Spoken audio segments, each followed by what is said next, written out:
We have had a tremendous growth, particularly in bioenergy in Sweden, and today bioenergy is the main or the leading energy source in Sweden. We passed oil 4 years ago, and we use it extensively in all sectors of society.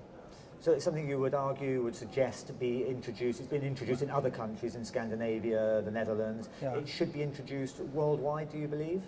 Yeah, I think we should have a carbon tax, a global carbon tax. This is a way for paying the cost of fossil fuels over the market.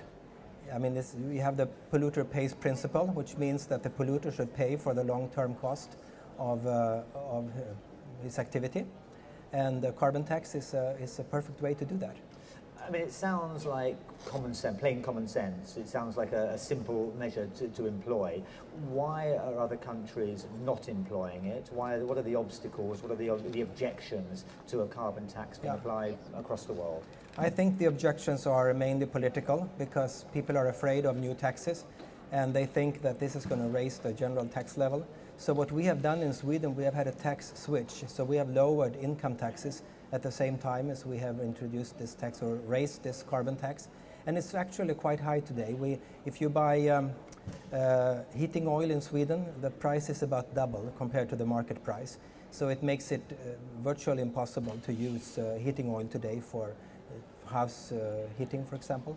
And so people are turning to pellets, or they are making their stoves and boilers more efficient and so forth, turning to district heating. So it stimulates efficiency, energy efficiency. It stimulates not using energy at all, and it stimulates renewable energy. And you don't have to have a complicated system of direct subsidies. And you have the finance minister on your side, because the finance minister in a crisis, he will want to raise a tax a little bit to get some more revenue. But if you have a system of subsidies, he will want to cut it if you have an economic crisis or a budget crisis.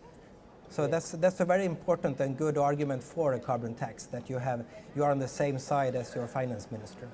I mean, for, people making the option to not use energy at all, or to drastically reduce their energy consumption, or to look for alternative methods is fine when it's voluntary. But if the tax goes up too much, then people are being forced to not use energy. I mean, is that a danger in Sweden? Would it be a greater danger in poorer countries? I wouldn't say it's a danger for us in Sweden, but of course there is something called energy poverty, that people can't afford to have any energy at all. So if you do this, and maybe for people who don't even pay an income tax, you may have to do something to help them to support particularly poor families. But this is one of the few arguments against this tax, and it's sometimes used as an excuse for not doing anything. So, you know, I think go back home and talk about carbon taxation. I think that's a very efficient way of promoting a better energy system. Right, and it has worked very well. We're talking about 12 years now in Sweden. Yeah. I mean, do you see the tax changing, developing? I mean, is it likely to increase still further, or has it reached a threshold? Well, it's already very high, and I don't think we need to raise it anymore. We could even lower it a bit, because some of these renewable sources are today much more efficient and more economical, so they can compete more.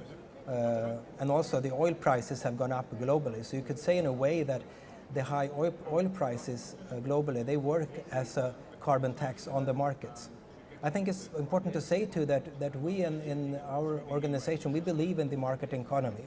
We believe that if we want to change things, we have to have the companies and the market on our side. And the market is the consumers and the actors, the companies on the market.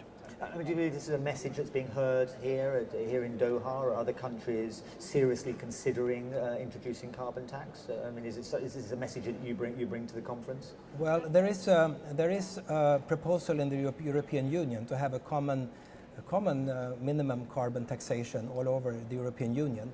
Unluckily, though, this seems to be blocked by some countries, like Poland and the Czech Republic, It would be wonderful if we could have a common carbon tax, at least in Europe. But of course, our goal is that we would have a carbon taxation globally, because that way the companies could compete on a sort of level playing field.